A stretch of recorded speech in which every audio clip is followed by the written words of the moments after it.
Star Trek's Boimler clone is better than Riker's doppelganger ever was. Star Trek has long been fascinated with the concept of doubles, duplicates, and doppelgangers. From the mirror universe to transporter mishaps, the franchise has used lookalikes to explore identity, morality, and what it means to be the real you. Two of the most notable examples, however, are Lieutenant Brad Boimler's clone in Star Trek, Lower Decks, and Commander William Riker's duplicate in Star Trek, The Next Generation. While Riker's duplicates were often intriguing in their own right, it's Boimler's clone that ultimately steals the spotlight, not just for comedic effect, but because it adds depth, narrative versatility, and even emotional resonance that Riker's doppelganger never truly achieved. The Riker doppelgangers. Intriguing but limited.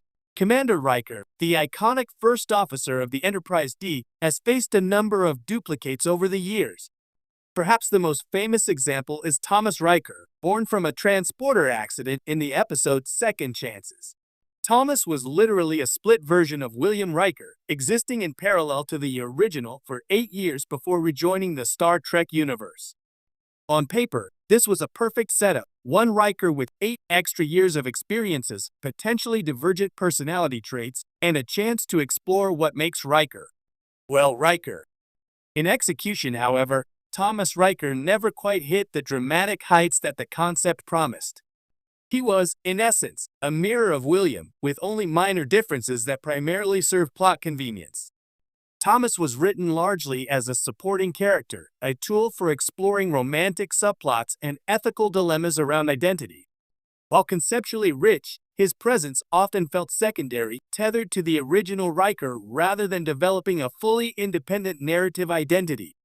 In many ways, Thomas Riker was more a reflection of William than a character in his own right. Even when Thomas embarked on his own journey with the Maquis, his story lacked the playful, chaotic energy that would have made him truly memorable. He was serious, competent, and in many ways, indistinguishable from William, hardly a revolutionary take on the clone concept. The potential for dramatic, ethical, and humorous tension existed, but it was never fully realized. Enter Boimler's clone, chaos and charm.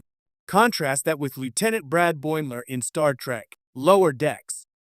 Boimler, the ambitious but often hapless ensign, is an entirely different type of character.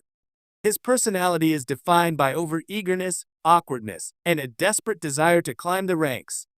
When a clone of Boimler is introduced, the narrative possibilities explode in ways that Riker's duplicate never achieved. Boimler's clone, affectionately referred to as Boimler clone or Boim, isn't just a copy, he's a magnification of Boimler's traits.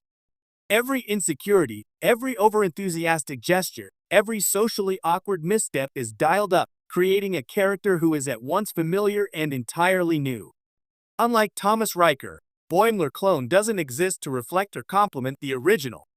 Instead, he challenges him, pushes him into uncomfortable scenarios, and forces both characters to confront who they are versus who they wish to be. The humor that arises from Boimler clone is layered. It's not just slapstick or situational comedy, it's character-driven. Boimler clone embodies everything the original is not willing or able to admit about himself. That self-aware exaggeration adds emotional resonance. In a franchise that often wrestles with ethical dilemmas, existential crises, and moral conundrums, this clone manages to be funny, relatable, and thought-provoking all at once. Narrative flexibility.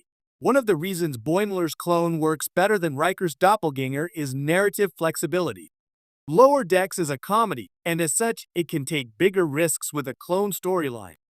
Boimler clone can survive, fail spectacularly, switch sides, or even grow into his own version of heroism, all without breaking the series' internal logic.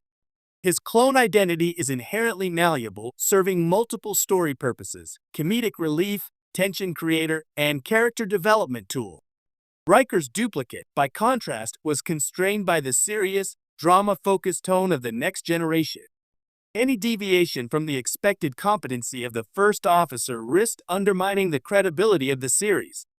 As a result, Thomas Riker's narrative options were inherently limited. Boimler clone thrives precisely because Lower Decks allows for chaos, absurdity, and character experimentation. This freedom enables the show to explore questions of identity, loyalty, and self-worth in ways that feel fresh rather than derivative. Emotional resonance through contrast. While Riker's duplicate had narrative potential, it largely failed to generate strong emotional resonance. Thomas Riker's most poignant moments often revolved around comparisons to William, which subtly positioned him as lesser or secondary. He was never quite able to step fully out of the shadow of his original.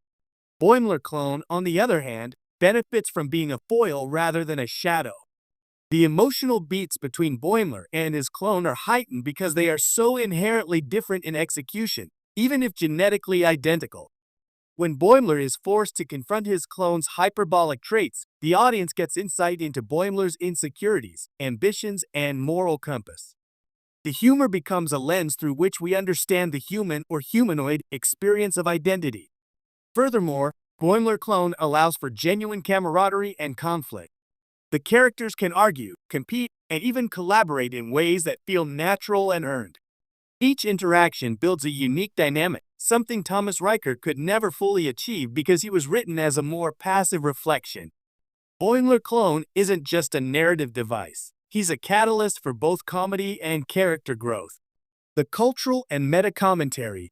Another layer where Boimler clone surpasses Riker's duplicate is in cultural and meta-commentary. Lower Decks is acutely self-aware, frequently poking fun at Star Trek tropes. By introducing a clone of the eternally cautious and rule-following Boimler, the show gleefully comments on the franchise's obsession with duplication and identity crises. The clone isn't just a character, he's a vehicle for satire, reflecting the absurdity and self-seriousness of Star Trek's long history with lookalikes, transporter accidents, and parallel universes.